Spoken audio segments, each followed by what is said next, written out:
Chief Mechanic Tyrone Jackson wiped the sweat from his forehead as he crawled out from under the massive cargo hauler. The space station's repair bay was always hot, filled with the constant hum of machinery and the smell of engine oil. He'd been working double shifts ever since they lost 2 mechanics in the mining accident last month.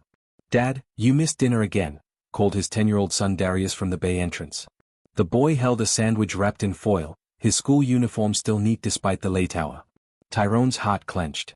Ever since his wife Jasmine died 2 years ago, he'd thrown himself into work, trying to provide for Darius while avoiding the empty spaces in their small quarters. The boy had grown quiet, spending most evenings alone, struggling with nightmares that left him exhausted each morning. "Sorry, little man. Just trying to finish this job." Tyrone took the sandwich gratefully. "How was school today?"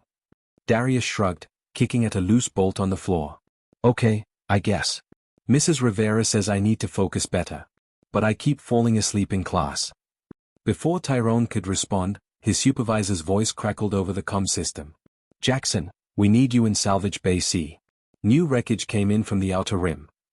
The salvage bay was a graveyard of ships, twisted metal from vessels that didn't make it through the asteroid field, alien technology that nobody quite understood, and occasionally, something valuable enough to make the dangerous recovery missions worthwhile. This time, the wreckage was different. The metal had an oily, rainbow sheen that shifted colors as Tyrone moved his flashlight across it. The design was unlike anything he'd seen, smooth curves instead of hard angles, as if the ship had been grown rather than built. As he sorted through the debris, looking for salvageable parts, his hand brushed against something warm. Hidden beneath a twisted panel was an egg-shaped object about the size of a football. It wasn't metal or plastic, the surface felt almost like stone, but it pulsed with gentle warmth. Tyrone looked around the empty bay. Station regulations were clear about alien artifacts, everything had to be catalogued and sent to the science department. But something about the object called to him. Maybe it was the way it seemed to glow faintly in the dim light, or how holding it made him think of the ceramic bowls Jasmine used to make in her pottery class. He slipped it into his tool bag. Back in their quarters, Darius was already in his pajamas, reading a worn comic book about space adventures. His eyes lit up when he saw the mysterious object. "What is it, Dad?" "Found it in the salvage bay. Thought you might like it for your room." Tyrone set it carefully on the boy's desk next to his collection of interesting rocks and model ships. Darius approached it slowly, reaching out to touch the warm surface. The moment his fingers made contact, the egg seemed to pulse brighter, and the boy smiled, the first genuine smile Tyrone had seen in weeks. That night, Darius placed the egg on his nightstand and fell asleep faster than he had in months. For the first time since Jasmine's death, their small apartment felt peaceful. 3 days passed quietly. Darius seemed more energetic at breakfast, actually eating his cereal instead of just stirring it around the bowl. He talked about his classes and even mentioned making friends with a new kid named Kyle who shared his love of old Earth movies. On the 4th morning, Tyrone woke to the sound of excited whispers from his son's room. "Easy there, little guy. I'm not gonna hurt you." Tyrone rushed to the doorway and stopped dead. The egg had cracked open like a flower, revealing a small creature no bigger than a house cat. It had shimmering copper-colored scales, delicate wings that looked like stained glass, and bright golden eyes that held surprising intelligence. A baby dragon. The creature was curled in Darius's palm, making soft chirping sounds while the boy gently stroked its tiny head with one finger. "Dad, look. He hatched. Can we keep him? Please?" Tyrone's mind raced through a dozen reasons why this was impossible. Alien creatures required special permits. The station had strict biosecurity protocols. His supervisor would have his job if he found out. But then he saw something that made all those concerns fade away. For the first time since his mother died, Darius looked truly happy. His eyes sparkled with wonder, and his voice carried a joy that Tyrone had feared was lost forever. The little dragon lifted its head and looked directly at Tyrone, tilting it to one side as if asking permission to stay. In that moment, surrounded by the soft morning light filtering through their small window, it felt like maybe their broken family could be whole again. "What should we call him?" Tyrone asked, making his choice. Darius beamed. "Copper. His name is Copper." 3 months had passed since Copper hatched, and the little dragon was no longer little. What started as a creature small enough to fit in Darius's palm had grown into something the size of a golden retriever.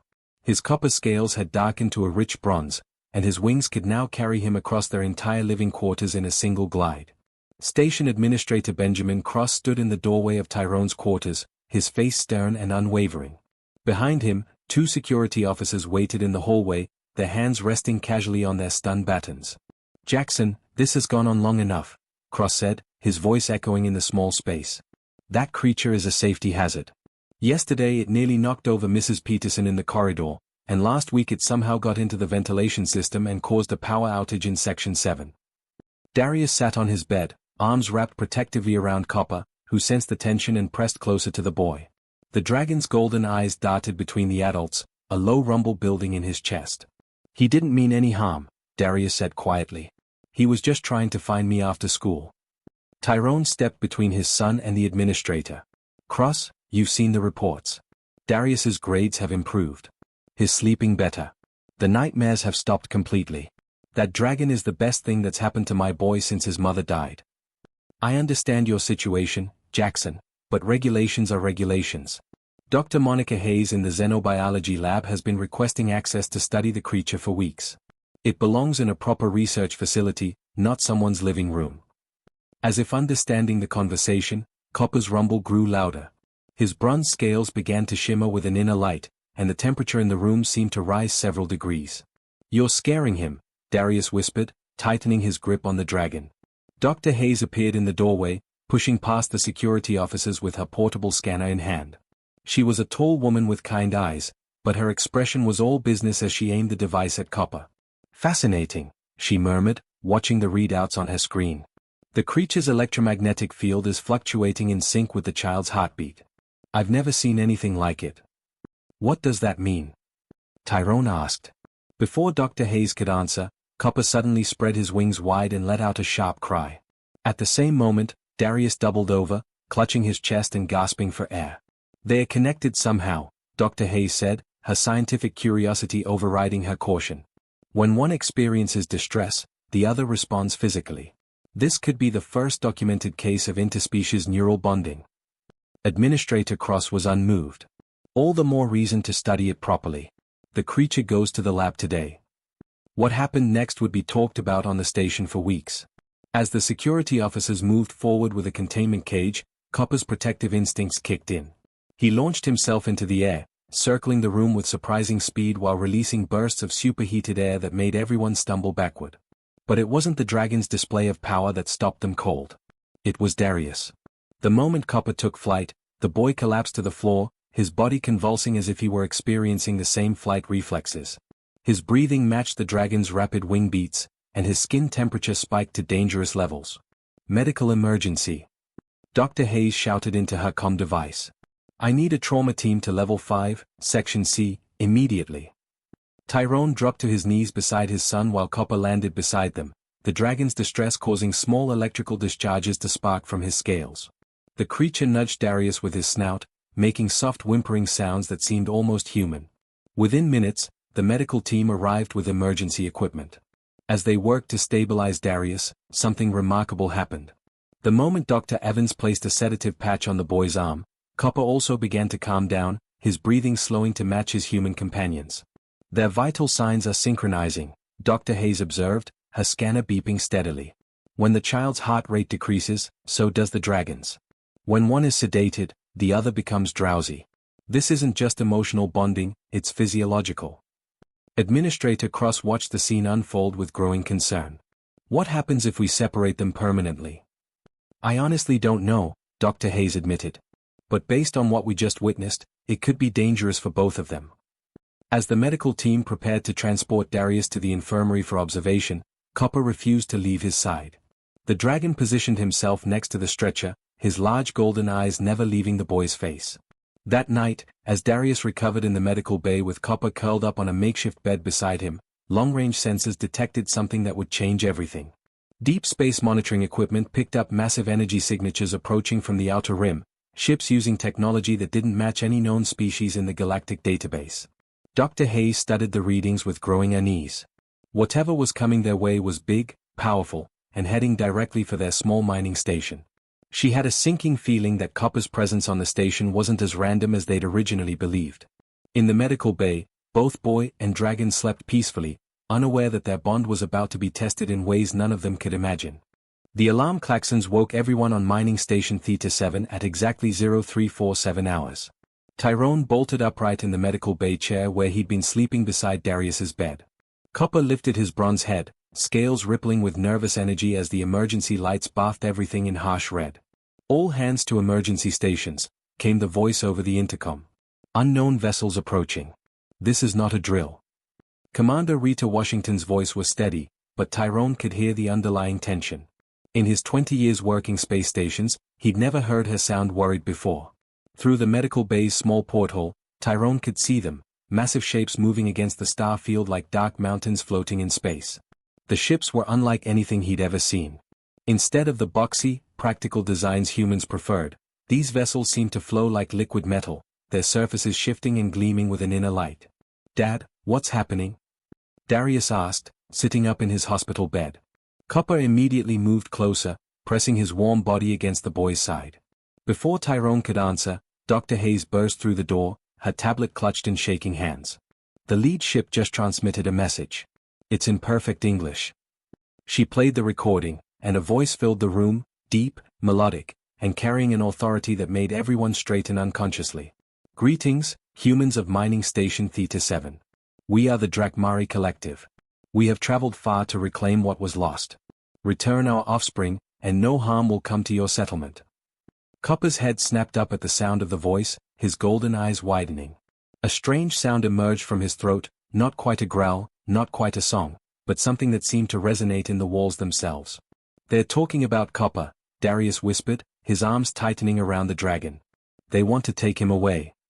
Commander Washington's voice crackled over the comm system.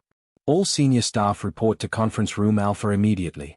Jackson, bring the boy and his companion." The conference room was packed when they arrived. Every department head on the station was there, along with Security Chief Antonio Martinez and the senior science staff. The main view screen showed the alien fleet in all its terrifying majesty, dozens of ships arranged in perfect formation, each one large enough to house a small city. Commander Washington was a veteran of the Outer Rim conflicts, a woman who'd stared down pirates and corporate raiders without blinking. But even she seemed shaken by what they were facing. "The lead ship is requesting permission to send a diplomatic party aboard," she announced. "They're claiming the dragon belongs to them." "Absolutely not," Tyrone said immediately. "That creature hatched in my son's bedroom. He's bonded to Darius." "The decision isn't ours to make," Commander Washington replied grimly. "These ships could vaporize the station without breaking a sweat. We don't have a choice." An hour later, the docking bay was cleared of all non-essential personnel. Tyrone stood with Darius and Copper behind a protective barrier, watching as the alien shuttle approached. It moved without any visible propulsion, gliding through the docking bay's atmosphere like a fish through water. The airlock cycled, and the delegation emerged. They were magnificent and terrible at the same time. The Drakmari stood nearly 8 feet tall, with elegant features that seemed carved from living bronze. Their skin had a subtle scaled pattern that caught the light, and their eyes held an ancient intelligence that made humans feel like children in comparison. The leader stepped forward, her movements graceful and precise. She wore robes that seemed to be made of the same flowing metal as their ships, and when she spoke, her voice carried the same resonant authority they'd heard in the transmission. "I am Matriarch Kalash of the Drakmari Collective. We have come to retrieve Prince Zephyron, heir to the Crimson Throne of Valdris Prime." Commander Washington stepped forward. "We weren't aware the creature had royal status. The boy found him as an egg in some wreckage."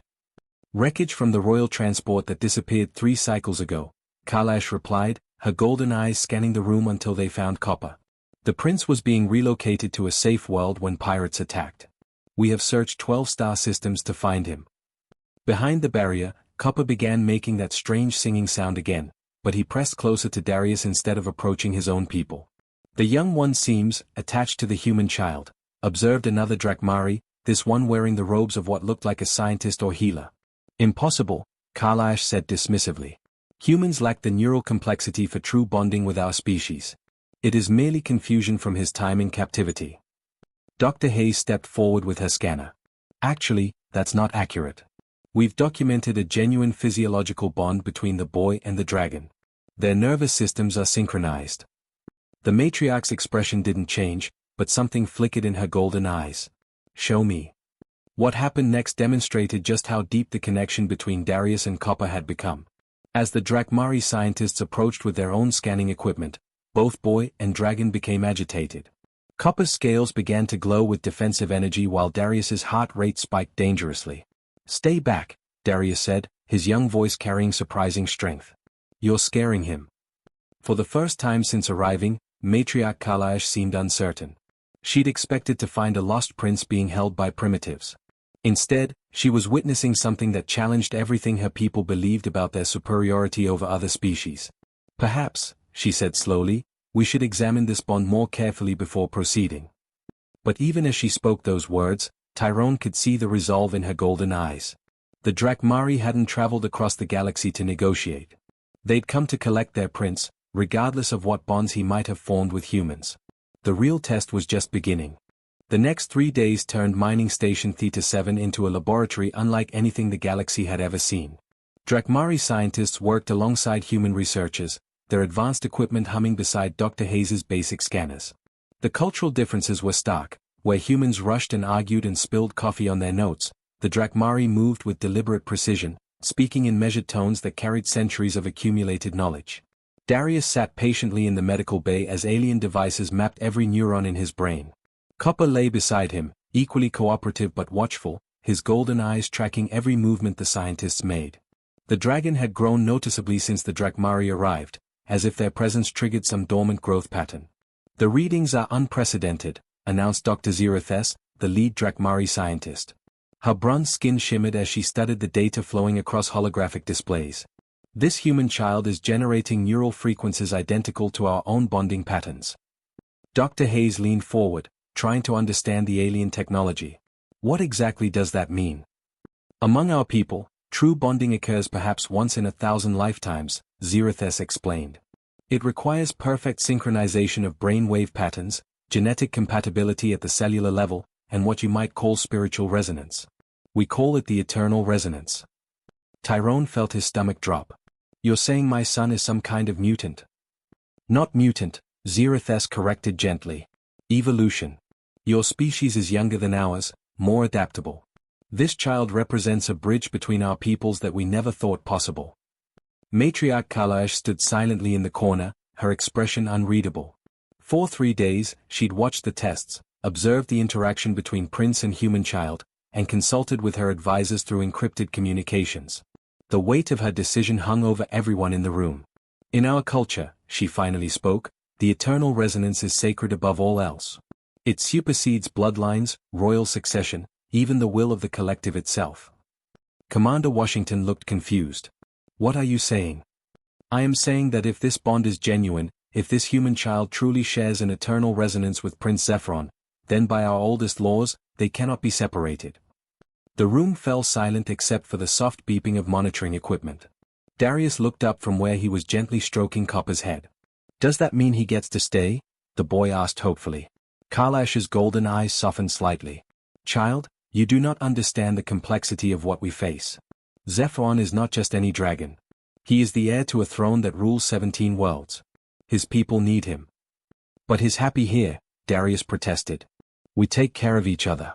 Isn't that what family does?" The simple honesty in the boy's voice hit harder than any diplomatic argument. Tyrone watched as several of the Drakmari scientists exchanged glances, their composed facades cracking slightly. Over the following hours, the full scope of the dilemma became clear. The Drakmari Collective was an ancient civilization built on tradition and hierarchy. For millennia, their royal bloodlines had maintained order across their empire through strict adherence to bloodline succession. Prince Zephyron was the last of his particular lineage. Without him, an entire branch of their royal family would end. But their most sacred law, older than their empire itself, stated that an eternal resonance bond could not be broken without destroying both parties involved. "We have records of what happens when such bonds are severed by force," Zerothes explained grimly. "Both minds collapse into madness within days. The spiritual trauma is too severe for either species to survive." Dr. Hayes had been running her own tests during this time, using human medical equipment to verify the Drakmari findings. Her results were equally troubling. "The boy's brain has actually restructured itself," she reported. "New neural pathways have formed, creating a secondary consciousness network that mirrors the dragon's mental patterns. If we separate them now, Darius could suffer permanent brain damage or worse." That evening, as the adults debated politics and precedent, Darius made a discovery that changed everything. He was sitting with Copper in the observation lounge, watching the Drakmari fleet through the massive windows, when he heard something impossible. Voices. Not spoken aloud, but whispered directly into his mind. The other dragons, for he could now sense that each Drakmari ship carried several, were speaking to each other in a language of pure thought. And somehow, he could understand every word. They were afraid.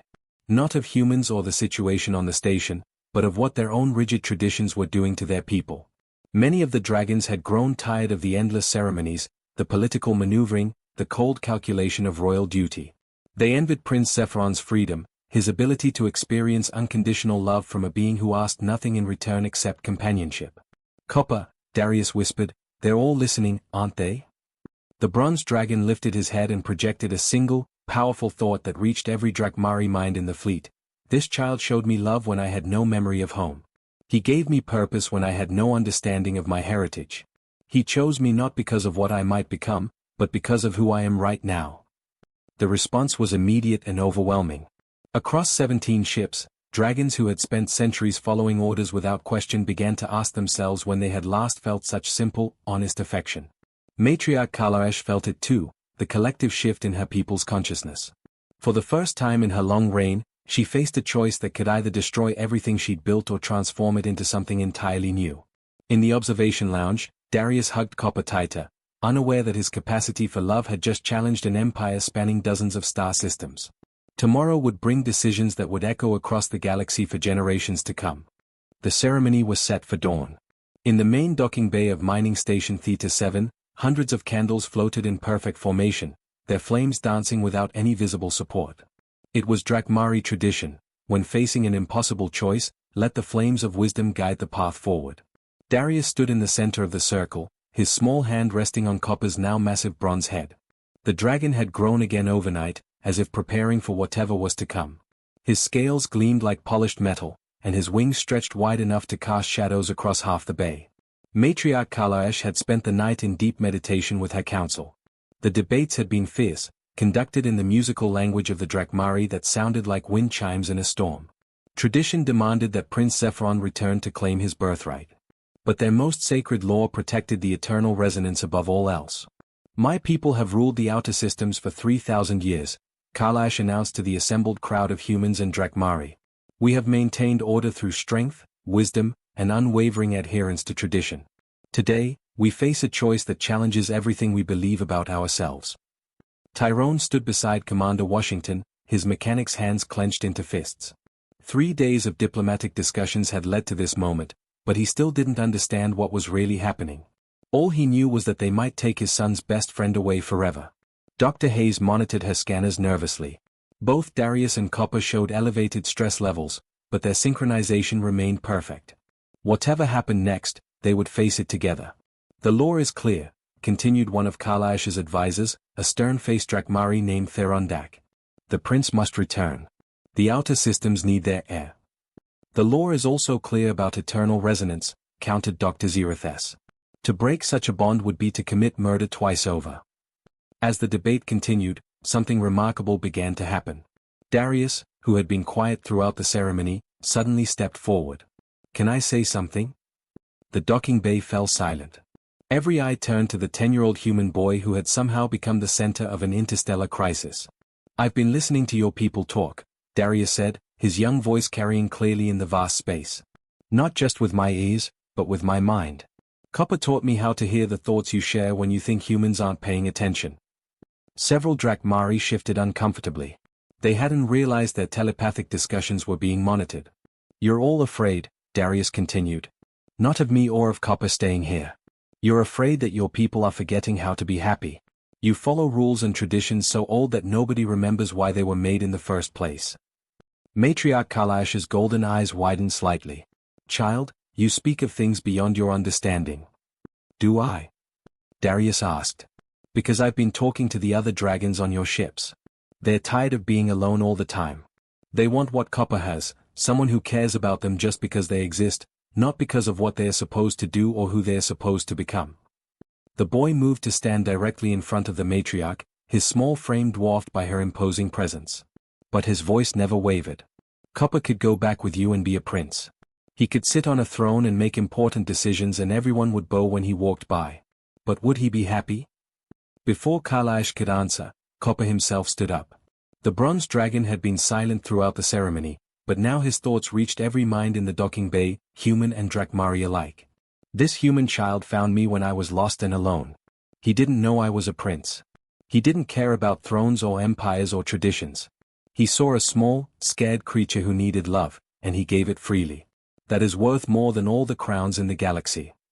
The power of his telepathic voice made several humans stagger backward. But it was the emotion behind the words that truly shocked everyone present. Pure, unconditional love radiated from the dragon's mind, washing over the assembled crowd like a warm tide. I choose him, Copper continued. I choose this family, this home, this simple life where love matters more than duty.